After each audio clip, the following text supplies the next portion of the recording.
یہ جو ائمہ کرام کی تقلید یہ کب شروع ہوئی؟ اس سے پہلے اسلام میں اس کا کوئی تصور تھا؟ بالکل نہیں تھا،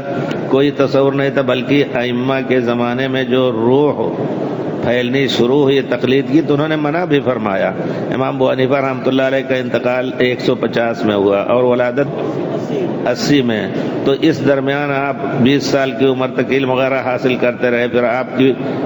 کے علم کا چرچا ہوا، اس سے استفادہ کیا لوگوں نے، تو جب یہ دیکھا کہ لوگ آپ کی بات بڑی سختی سے پکڑ رہے ہیں تو کھل کر کے انہوں نے کہا کہ دیکھو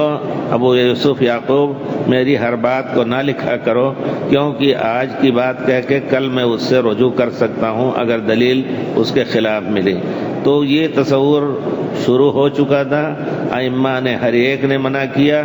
امام مالک کہتے تھے کل واحد کل یؤخذ من قوله ورد، ہر ایک کی بات لی جائے گی، ہر ایک کی بات